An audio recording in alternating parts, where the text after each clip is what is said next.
Selamat pagi Bapak Ibu Saudara sekalian. Selamat kita berbakti lagi. Dalam nama Tuhan Yesus Kristus kita mau memulaikan ibadah kita pada pagi hari ini. Mari kita katakan bagaikan tanah kering yang merindukan air.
Yesus. Kami bersyukur Tuhan kalau pada pagi hari ini kami boleh kembali beribadah kepadamu Tuhan. Kami memberikan yang terbaik dari apa yang kami punya Tuhan. Kami mempersembahkan Tuhan yang terbaik Tuhan. Dari waktu kami, dari kesempatan yang kami miliki Tuhan. Kami membawa pujian kami membawa penyembahan kami kepadamu ya Tuhan. Biarlah Engkau jadi satu-satunya pribadi yang disenangkan Tuhan. Lewat setiap apa yang kami buat hari ini Tuhan. Terima kasih Tuhan, terima kasih Yesus. Kami siap mulaikan ibadah Tuhan pada pagi hari ini. Hanya di dalam nama Tuhan Yesus Kristus. Haleluya. Amin. Saya undang untuk Bapak Ibu Saudara makin berdiri. Kita mau katakan terpujilah namamu Tuhan, kuat dan penuh kemuliaan.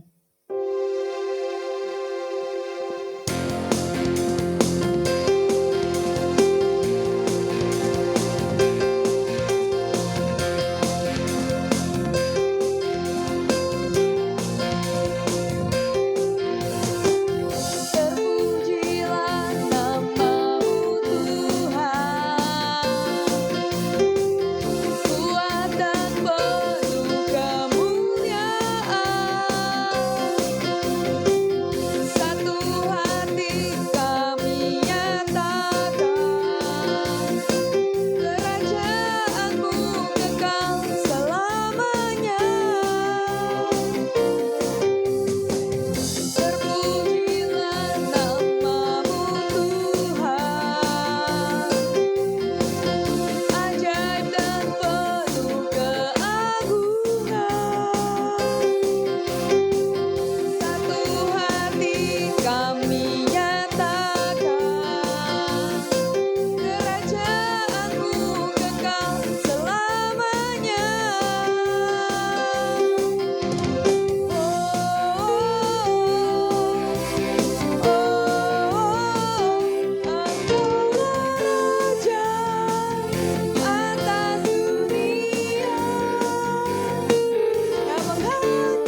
dikalahkan oleh kuasa darahnya.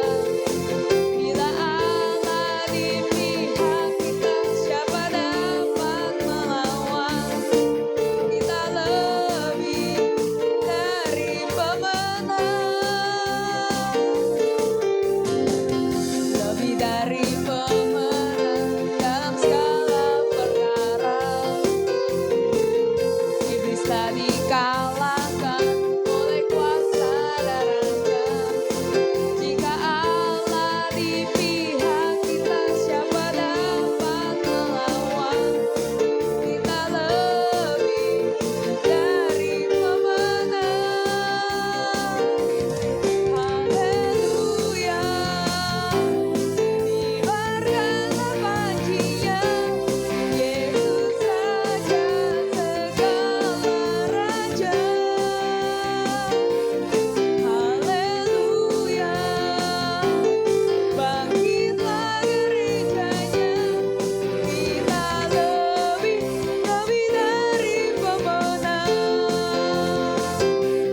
Haleluya, kibarkanlah panjinya, Yesus saja segala raja.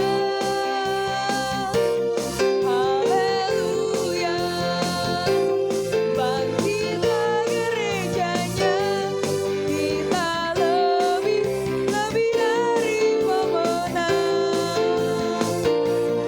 Kita lebih dari pemenang. Kita lebih dari pemenang. Haleluya, puji Tuhan. Silakan duduk Bapak Ibu Saudara sekalian. Kita mau siapkan hati kita mau katakan, ku siapkan hatiku Tuhan untuk dengar firman-Mu. Haleluya Yesus. Haleluya Yesus. Kami siap dengarkan firman-Mu Tuhan. Haleluya. Ku siapkan hatiku Tuhan untuk dengar firman-Mu saat ini.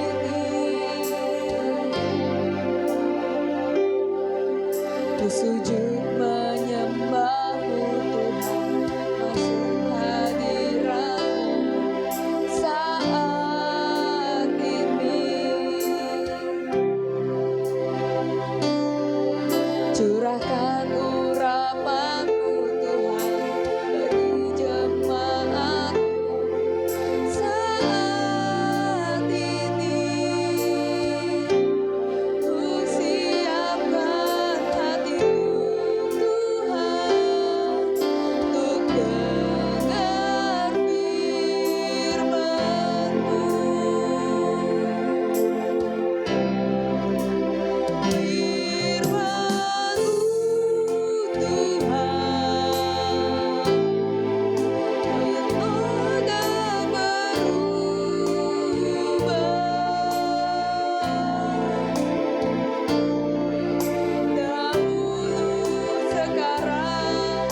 terbaik yang kami miliki Tuhan, untuk ditaburi oleh benih firman-Mu Tuhan.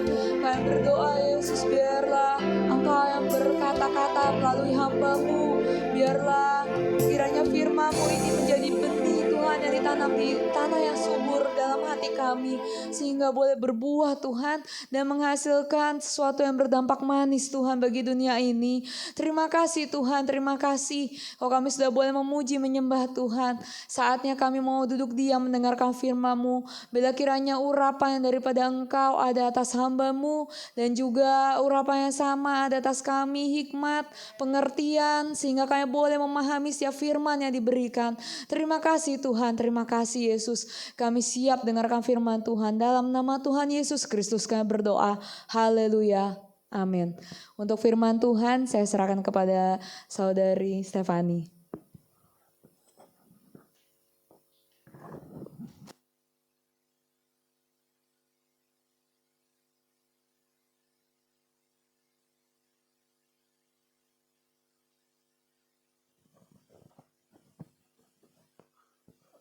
Puji Tuhan, selamat pagi Bapak Ibu Saudara sekalian yang diberkati oleh Tuhan.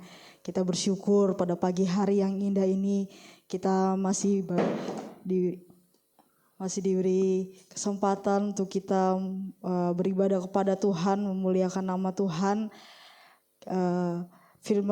Pujian tadi mengatakan bahwa firman Tuhan tiada berubah dari dahulu, sekarang sampai selama-lamanya. Amin. Dan firman Tuhan itu selalu kekal selama-lamanya. Dan kalau kehidupan kita sehari-hari, kalau kita lihat ada perubahan dalam kehidupan kita, baik perubahan fisik, baik perubahan kehidupan kerohanian kita, baik segala yang ada dalam manusia bisa berubah. Tapi kebenaran firman Tuhan tidak pernah berubah. Dia tetap sama dari dulu, sekarang, sampai selama-lamanya. Puji Tuhan. Kita sama-sama belajar kebenaran firman Tuhan pada pagi hari ini, dan saya bersyukur diberikan kesempatan kembali untuk kita sama-sama belajar kebenaran firman Tuhan. Firman Tuhan pada saat pagi hari ini terdapat dalam Ayub pasal yang ke-7 ayat yang pertama. Ayub pasal yang ke-7 ayat yang pertama.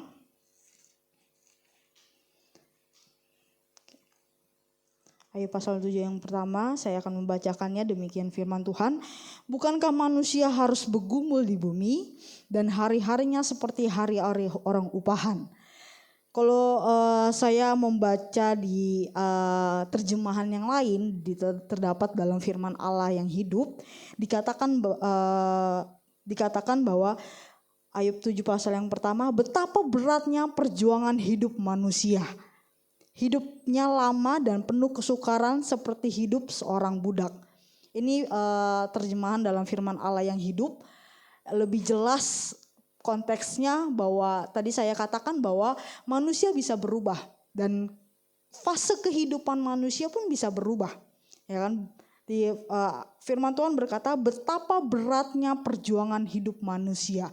Kalau Bapak Ibu Saudara sekalian diberkati oleh Tuhan, kalau Bapak Ibu Saudara membaca di Alkitab, judulnya perikopnya adalah hidup berat. Kalau kita lihat kisah Ayub ini, kita tahu bersama bahwa Ayub seorang yang hebat, ya kan?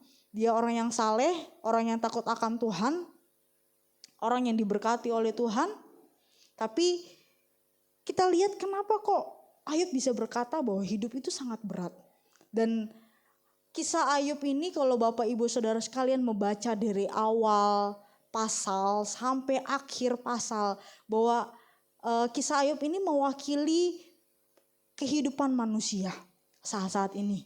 Dimana kalau kita lihat Ayub adalah seorang yang hebat, seorang yang memiliki harta banyak dan anaknya juga sukses dan segala macam.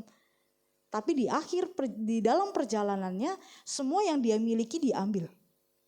Inilah fase kehidupan.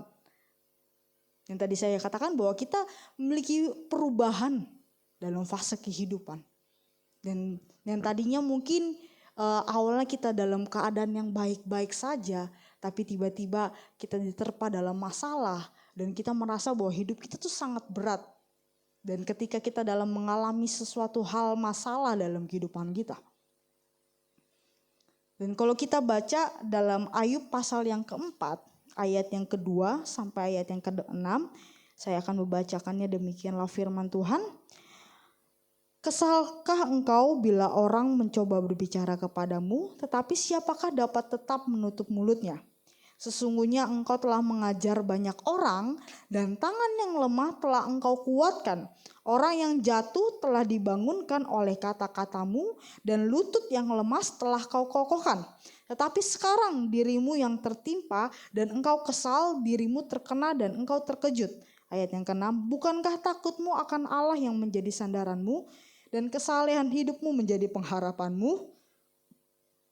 Kalau kita lihat dari ayat ini, kalau lebih jelasnya lagi, Bapak Ibu Saudara sekalian bisa membaca di terjemahan yang lain, ya, dalam firman Allah yang hidup dikatakan, bolehkah aku ini sahabatnya Elifas, Ayub yang berbicara kepada Ayub, dikatakan bahwa bolehkah aku berbicara kepadamu, karena siapa yang tahan untuk terus membisu. Ayat yang dulu engkaulah yang telah mengajar orang supaya dalam kesulitannya ia mempercayakan diri kepada Allah. Engkau telah menolong banyak orang, yang lemah kau kuatkan, yang jatuh kau bangunkan, yang terkulai engkau tegakkan, yang putus asa kau beri semangat. Tapi sekarang pada waktu musibah datang menimpa engkau sendiri, engkau menjadi lemah dan patah semangat. Bukankah pada saat seperti ini engkau seharusnya tetap gentar serta hormat kepada Allah dan mempercayakan diri kepadanya? Bukankah sepatutnya engkau tekun berharap bahwa Allah akan memelihara orang-orang yang saleh? Kalau lihat dari terjemahan lain lebih jelas dikatakan bahwa Ayub adalah seorang motivator, seorang Bapak Ibu Saudara bisa baca di ayat yang ketiga, dia seorang pengajar. Ya kan, dimana dia sering menguatkan seseorang, dia yang lemah dikatakan yang lemah dia kuatkan, ya kan, yang jatuh dia membuat mereka untuk bangkit kembali. Dan ini adalah sesuatu hal yang ada di dalam diri seorang Ayub, dimana dia seorang yang motivator, seorang guru yang banyak diajarkan, banyak mengajarkan orang untuk tetap kuat walaupun sedang mengalami sesuatu hal. Dan ketika Ayub sendiri pun ketika dalam mengalami masalah, Ayub sempat yang namanya berkeluh kesah kepada Tuhan, dimana makanya sahabat Ayub menegur Ayub, di mana iman kepercayaan kamu ketika kamu dulunya mengajar bahwa untuk menguatkan seseorang, tapi saat ini ketika kamu sedang menimpa masalah, kamu menjadi lemah. Dan ini tanpa kita sadari, inilah kondisi manusia yang mungkin sering terjadi ya, tanpa kita sadari dalam kehidupan kita. Mungkin kita juga sebagai seorang yang penasehat lah, sebagai orang yang sebagai guru yang mungkin juga sering memberikan motivasi-motivasi kepada orang lain, tapi ketika dalam mengalami sesuatu kita bisa menjadi lemah. Dan inilah kondisi manusia ketika sedang mengalami sesuatu hal, manusia sendiri bisa menjadi lemah. Apakah boleh kita ketika kita menjadi lemah?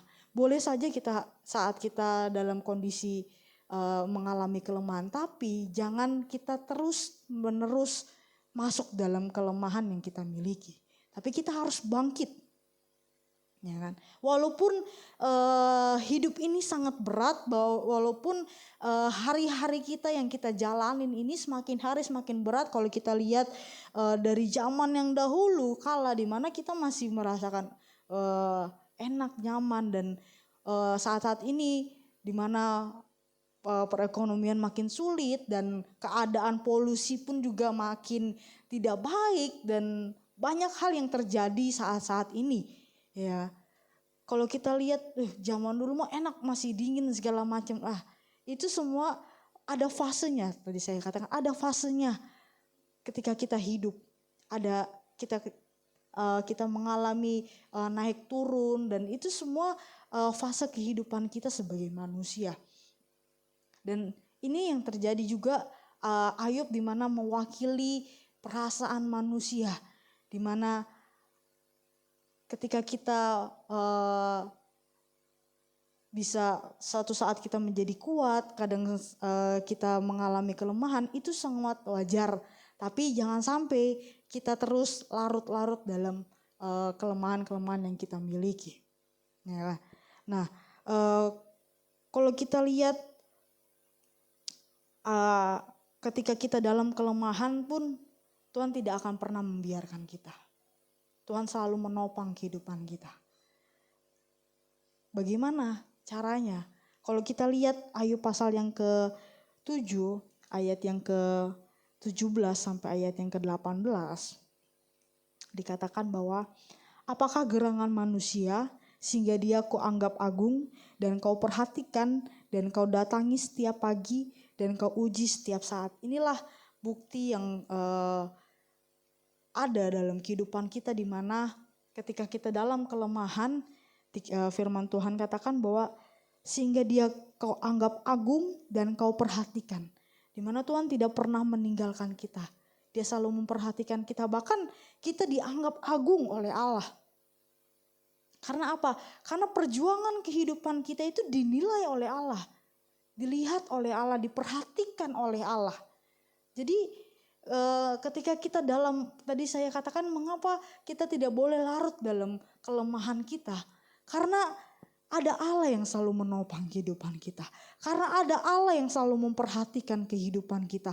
Seberat apapun yang kita alami, persoalan, permasalahan yang kita alami, bahwa itu ada tangan Tuhan yang selalu menopang kehidupan kita.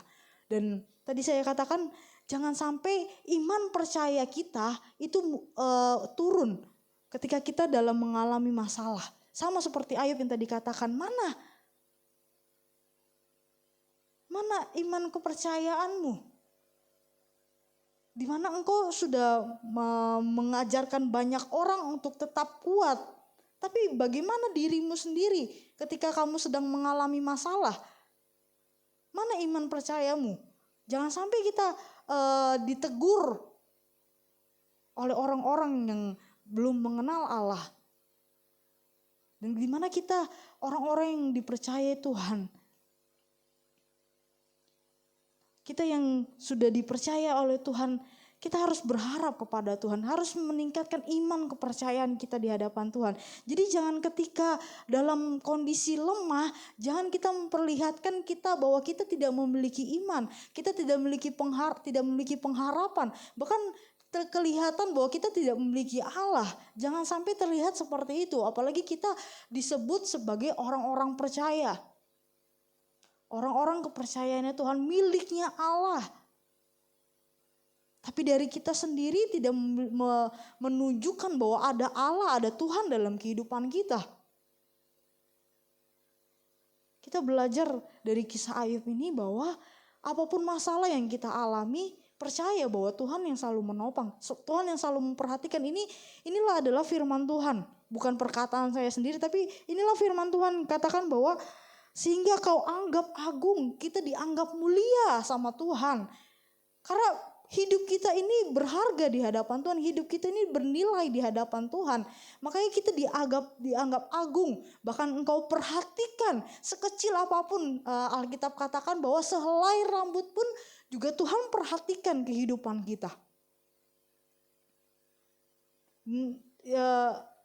Seringkali kita tanpa kita sadari kita mengeluh di hadapan Tuhan. Sama seperti Ayub pun pernah mengeluh di hadapan Tuhan ketika dia mengalami masalah dalam kehidupannya. Kita tahu bersama kisah Ayub, di mana satu persatu Tuhan ambil apa yang dia miliki, apa yang dia punyai. Jadi sebenarnya Ayub ini mengajarkan banyak hal dalam kehidupan kita, di mana mengajarkan satu, supaya kita tidak sombong dalam kehidupan kita. Karena hidup ini bukan punya milik kita, semuanya punya Tuhan. Tuhan yang memberi, ya kan?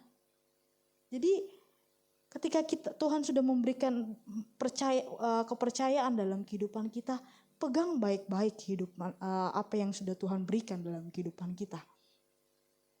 Dan banyak hal kalau kita baca kisah Ayub ini begitu luar biasa, mewakili kehidupan manusia, di mana kondisi hari-hari ini semakin jahat, kondisi ini semakin terus membuat hidup kita semakin berat, mungkin membuat kita semakin bingung apa yang harus kita lakukan. Tapi kebenaran firman Tuhan pada saat pagi hari ini mengingatkan bahwa Tuhan memperhatikan setiap kehidupan kita. Dan bahkan bukan hanya memperhatikan saja, Dia kau datangi setiap pagi. Dikatakan kebenaran firman Tuhan, kau datangi setiap pagi. Tuhan, setiap hari Tuhan mendatangi kehidupan kita. Karena Dia selalu menjaga, menyertai setiap kehidupan kita. Kemanapun kita melangkah, dimanapun kita berada, Tuhan selalu ada dalam kehidupan kita. Asalkan kita juga menghampiri Tuhan dalam kehidupan kita. Kalau kita mau Tuhan terus mendatangi kita setiap hari, tapi kitanya tidak mau mendatangi Tuhan, sama aja sia-sia semuanya. Jadi kita juga harus mendatangi Tuhan setiap pagi. Kita berdoa bersekutu di hadapan Tuhan sebelum kita memulai aktivitas kita. Karena doa itu sumber kekuatan dalam kehidupan kita. Karena ketika kita dalam masalah, dalam hal apapun, hanya yang bisa kita lakukan hanya kita berdoa di hadapan Tuhan. Bersekutu di hadapan Tuhan. Karena itu kita perhatikan kehidupan kita dalam kehidupan kita sehari-hari. Bagaimana kehidupan kerohanian kita, bagaimana kehidupan ibadah kita. Kita perhatikan. Jangan sampai ketika kita hidup, kita merasakan hidup yang berat, terus kita seringkali kita menyalahkan Tuhan. Tuhan kok begini, kok Tuhan begini. Seringkali kita protes sama Tuhan. Kok kenapa hidup kita seringkali kok begini ya, tidak sesuai dengan apa yang kita inginkan. Dan itu hal yang terjadi, yang sering manusia lakukan, protes sama Tuhan. Karena mengalami fase kehidupan yang tidak baik. Padahal dari kita sendiri kita belajar mengintrospeksi diri, apakah kita sudah melakukan beri yang terbaik kepada Tuhan. Dan kita belajar daripada Tuhan, dan yang terakhir bahwa kau uji setiap saat. Kau uji ini bukan berarti diuji ini bukan mencari kelemahan kita atau mencari kesalahan kita, tetapi diukur kekuatan kita, sampai mana, seberapa besar kekuatan yang kita miliki. Jadi Bapak Ibu Saudara sekalian, bahwa Tuhan melihat berapa besar kekuatan yang kita miliki. Makanya Tuhan uji lewat proses yang Tuhan kirimkan dalam kehidupan kita. Karena kita harus sadar bahwa manusia itu sangat terbatas. Sangat terbatas dalam kehidupan kita. Dan tanpa Tuhan kita pun gak bisa berbuat apa-apa. Kalau kita ada sampai ini semua karena Tuhan. Kekuatan yang Tuhan berikan dalam kehidupan kita. Kita bisa melewati segala sesuatu hal dalam kehidupan kita. Itu semua karena Tuhan. Makanya dikatakan bukan masalah kita diuji tentang mencari kelemahan kita atau mencari kesalahan kita, tidak. Tapi Tuhan mau mengukur seberapa besar kekuatan kita. Kenapa? Karena manusia punya kekuatan yang berbeda-beda setiap harinya, benar? Mungkin saat ini kita lemah, besok kita bangkit lagi, dan itu perubahan yang bisa kita alami ya tanpa kita sadari. Kita nggak tahu kehidupan kita bagaimana selanjutnya. Bahkan bisa dikatakan bad mood lah, istilah manusia punya moodnya, istilah gitu. Jadi manusia pun bisa berubah kekuatannya dari hari berbeda-beda di setiap harinya. Karena itu Tuhan menyuplai kekuatan yang baru dalam kehidupan kita lewat apa? Lewat tadi kita bersekutu di hadapan Tuhan. Tuhan datangi kehidupan kita, menyuplai untuk memberikan kekuatan baru dalam kehidupan kita. Supaya kita apa? Supaya kita bisa menjalani setiap apa yang sudah Tuhan berikan dalam kehidupan kita. Setiap proses yang Tuhan berikan dalam kehidupan kita. Apapun kondisi yang kita alami, di mana Tuhan menyuplai kehidupan kita.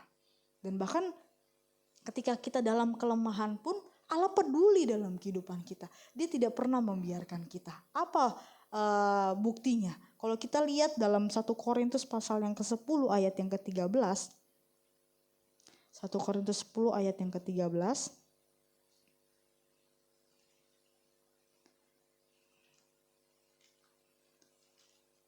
Demikianlah firman Tuhan, pencobaan-pencobaan yang kamu alami ialah pencobaan-pencobaan biasa yang tidak melebihi kekuatan manusia.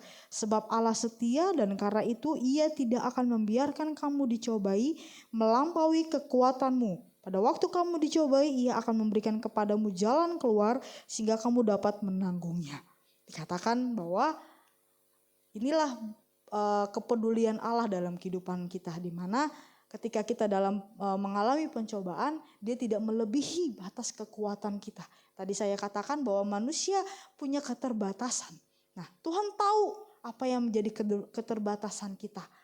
Jadi ketika kita sedang mengalami masalah dalam kehidupan kita, itu bukan berarti kita tidak bisa melewati. Tapi Tuhan tahu batas kekuatan kita. Asalkan kita tetap terus bersandar kepada Tuhan. Berdoa di hadapan Tuhan, minta kekuatan dalam kehidupan kita. Dan bukan hanya Tuhan memberikan melebihi kekuatan manusia, tapi Dia juga memberikan jalan keluar dalam kehidupan kita. Tidak hanya tidak melampaui kekuatan kita sendiri, tapi Tuhan juga memberikan jalan keluar dalam kehidupan kita ketika kita dalam menghadapi masalah dalam kehidupan kita. Itu yang tadi saya katakan, kita belajar untuk kita berdoa di hadapan Tuhan. Dan kalau kita juga baca ayat dalam Ayub pasal yang ke-8, Ayub pasal yang ke-8 ayat yang ke-20, pasal yang ke-8 ayat yang ke-20 dikatakan, ketahuilah Allah telah menolak orang yang saleh, Ia tidak memegang tangan orang yang berbuat jahat. Ini dikatakan bahwa Allah tidak menolak orang yang saleh, di mana dikatakan bahwa Allah tidak pernah membiarkan orang-orang yang benar. Dia selalu peduli dalam kehidupan kita.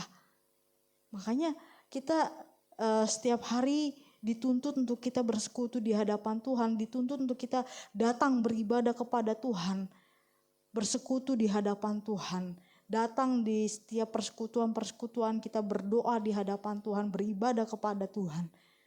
Karena Tuhan tidak pernah membiarkan kita, Dia peduli dengan orang-orang yang benar. Dan kalau kita lihat dalam Matius pasal yang ke-11, ya kan, ayat yang ke-30 dikatakan bahwa Tuhan tidak memberikan kuk yang berat, tapi Tuhan memberikan kuk yang ringan kepada kita. Ya, Tuhan tidak pernah, yang tadi saya katakan bahwa Tuhan tidak pernah memberikan persoalan melebihi kekuatan kita sendiri. Asalkan kalau kita baca dalam Matius pasal yang ke-11 ayat yang ke-29 dikatakan, belajarlah kepadaku untuk merendahkan diri, rendah hati dan merendahkan diri kita di hadapan Tuhan. Supaya apa? Supaya kita tetap kuat di dalam Tuhan. Apapun persoalan yang kita alami, masalah yang kita alami. Jangan asal kita, kalau dalam Yeremia yang 17 kalau nggak salah, dikatakan bahwa terkutuklah orang yang mengandalkan kekuatan kita sendiri. Jangan sampai kita memakai kekuatan kita sendiri karena kita mampu, karena kita bisa. Tanpa Tuhan kita tidak bisa berbuat apa-apa. Karena itu kita belajar. Apapun kondisi masalah yang kita alami, kita datang bersekutu di hadapan, sujud menyembah di hadapan Tuhan. Kita belajar untuk kita merendahkan diri kita di hadapan Tuhan, berserah kepada Tuhan. Mengandalkan kekuatan yang dari Tuhan, bukan mengandalkan kekuatan dari kita sendiri. belajar untuk kita menyerahkan seluruh kehidupan kita, percaya sepenuhnya kepada Tuhan. Dan ayat yang terakhir kita bisa baca dalam Mazmur pasal yang ke 138 ayat 6 sampai ayat yang ke-7. Mazmur 138 ayat yang ke-6 sampai ayat yang ke-7. Demikianlah kebenaran firman Tuhan. Tuhan itu tinggi, namun ia melihat orang yang hina dan mengenal orang yang sombong dari jauh. Jika aku berada dalam kesesakan, Engkau mempertahankan hidupku. Terhadap amarah musuhku Engkau mengulurkan tanganmu, dan tangan kananmu menyelamatkan aku. Di mana Tuhan menyelamatkan setiap kehidupan kita. Ketika kita dalam kesesakan, Dia selalu ada dalam kehidupan kita. Ketika kita dalam kehimpitan masalah dalam kehidupan kita, Tuhan yang selalu menolong setiap kehidupan kita. Tuhanlah yang menjadi sumber kekuatan, menjadi sumber penolong dalam kehidupan kita. Ketika kita berada dalam kehidupan, tetap ada di dalam hadirat Tuhan, di mana kita merasakan ketenangan dalam kehidupan kita. Dan ketika apapun proses yang kita alami, kita berasa menikmati apa yang sudah Tuhan berikan. Dan Tuhanlah menjadi sumber jawaban dalam kehidupan kita. Karena pertolongan yang begitu ajaib dalam kehidupan kita, yang begitu luar biasa dalam kehidupan kita. Di saat kita tidak sanggup lagi, ada tangan Tuhan yang selalu menopang kehidupan kita. Puji Tuhan, kebenaran firman Tuhan saya tidak panjangkan. Biarlah firman Tuhan ini menjadi sumber kekuatan baru dalam kehidupan kita, bahwa walaupun kita mengalami hidup yang sangat berat, walaupun kita mengalami kondisi-kondisi, masalah-masalah yang mungkin kita merasakan tidak mampu lagi di hadapan Tuhan, bahwa ada tangan Tuhan yang selalu menopang kita. Pertolongan Tuhan yang begitu ajaib dalam kehidupan kita, asalkan kita tetap terus duduk di bawah kaki Tuhan. Dan ketika kita merasakan hadirat Allah, bahwa kita merasakan ketenangan, dan Tuhan memberikan sumber jawaban dalam kehidupan kita. Haleluya. Puji Tuhan. Kita mau angkat pujian, hatiku tenang. Terima kasih Tuhan. Terima kasih Tuhan. Haleluya.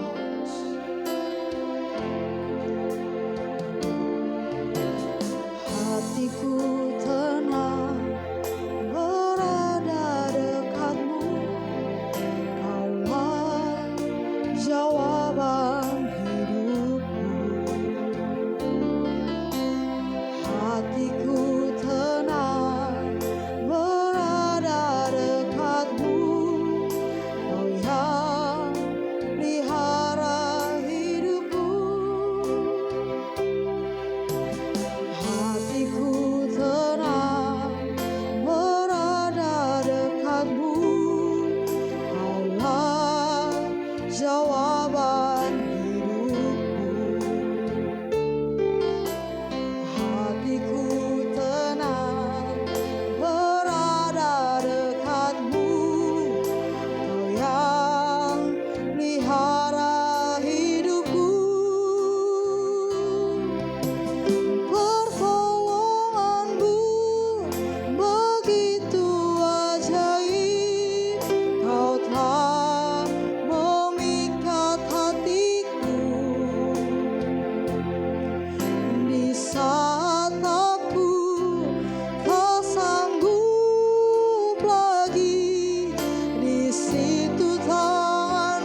Terima kasih buat firman-Mu Tuhan. Engkau berbicara lagi kepada kami. Kami yakin setiap apapun yang terjadi dalam hidup kami adalah sepengetahuan-Mu. Engkau tahu, Engkau melihat. Itulah sebabnya kami tidak perlu khawatir dengan hidup ini. Tatkala kami hidup dekat dengan Engkau, hidup kami berpadan dengan firman Allah, Engkau ada setiap saat menjadi penolong bagi kami. Terima kasih Bapa yang baik, berkati hamba-Mu yang sudah menjadi saluran berkat pagi hari ini. Pakai hidupnya untuk kemuliaan nama Tuhan. Masa depannya diberkati Tuhan. Pakai dimanapun dia berada untuk nama Tuhan dipermuliakan. Terima kasih Bapa yang baik. Berkati setiap umat-Mu, khususnya kami berdoa jemaat GPDI Bethlehem Permata Buana yang belum bisa bergabung dengan kami karena kondisinya, sehingga mereka harus mengikuti ibadah online ini Tuhan. Tuhan kuatkan mereka, sanggupkan, mampukan mereka untuk tetap bertahan dalam segala situasi apapun. Apabila ada tekanan, ada masalah, ada beban, ada persoalan, ada sakit penyakit, Engkau tolong di dalam nama Yesus. Terima kasih Tuhan yang sedang dalam kesukaran keuangan. Mungkin ada juga yang sedang baru membuka usaha baru. Tuhan yang berkati, Tuhan tolong di dalam nama Yesus. Mungkin ada omset-omset yang belum terpenuhi, Tuhan juga buka jalan. Tuhan tolong mereka. Terima kasih Tuhan. Jemaat yang sedang keluar kota karena tugas pekerjaan, Tuhan berkati mereka, lindungi mereka di darat, di udara, di laut, dimanapun mereka berada. Biarlah Tuhan sertai, Tuhan jaga, Tuhan lindungi. Berkati usahanya di dalam nama Yesus. Terima kasih Tuhan yang sedang sakit. Tuhan, penyakit apapun yang mengganggu umat-Mu, di dalam nama Yesus Tuhan tolong. Terima kasih Bapa yang baik. Terima kasih Tuhan. Hamba juga berdoa untuk jemaat yang sedang berulang tahun dalam minggu ini, ulang tahun kelahiran, ulang tahun pernikahan. Tuhan berkati mereka dengan kesehatan, panjang umur, dan rumah tangganya penuh damai sejahtera. Diberkati Tuhan. Terima kasih Bapa yang baik. Hamba juga berdoa kalau ada keluarga yang merindukan keturunan, Tuhan Engkau sanggup memberkati mereka. Engkau sanggup membuka rahimnya di dalam nama Yesus. Terima kasih Tuhan. Dari mulai anak-anak balita, anak-anak sekolah minggu, pemuda remaja, oh Tuhan, kaum dewasa, Tuhan, Engkau juga berkati juga para kaum lansia yang ada. Sehat-sehatkan mereka. Tante Lina, Tante Liana, Tante Yuli, Tuhan sehatkan mereka. Berkati mereka dengan kesehatan. Lindungi mereka senantiasa di dalam nama Yesus. Jemaat Tuhan yang sedang mungkin hari-hari ini menghadapi tekanan yang berat, Tuhan juga tolong mereka di dalam nama Yesus. Hamba juga berdoa baik juga untuk pemerintahan kami Indonesia yang kami cintai. Biarlah keadaan Indonesia tetap tenang, diberkati Tuhan. Siapapun yang akan duduk, oh Tuhan, dalam Tuhan kepemimpinan negara kami, biarlah kami yakin itu Tuhan yang izinkan dari Engkau. Terima kasih Tuhan, sanggupkan Bapak Presiden, Wakil dan seluruh aparat negara dapat melakukan tugasnya dengan baik. Terima kasih Tuhan, terima kasih. Keamanan, ketenangan negara kami Indonesia, biarlah Tuhan tolong. Baik Tuhan yang sudah ambil bagian dalam pelayanan, dalam ibadah online yang sederhana ini, berkati mereka semua. Apa yang sudah mereka buat bagi Tuhan, berkati mereka di dalam nama Yesus. Terima kasih Tuhan. Tangan-tangan yang sudah memberi untuk kas gereja, Mereka-mereka yang memperhatikan pastori, mereka-mereka sebagai donatur gereja, mereka yang mengembalikan milik Allah perpuluhan. Tuhan, Kau sanggup membuka tingkap langit memberkati yang percaya. Terima kasih Tuhan, terima kasih Bapa yang baik. Kiranya Engkau memberkati setiap kami semua yang sudah beribadah dalam ibadah online ini. Di dalam nama Tuhan Yesus, biarlah kiranya turunkanlah berkat-Mu. Di dalam nama Allah Bapa, di dalam nama Yesus Kristus sebagai Putra Allah yang tunggal, bahkan bimbingan penyertaan Roh Kudus boleh menyertai kita sampai selama-lamanya. Di dalam nama Tuhan Yesus Kristus kami sudah berdoa. Haleluya. Amin. Puji Tuhan, Tuhan memberkati. Selamat pagi. Ibadah di gereja jam 8 pagi. Tuhan memberkati.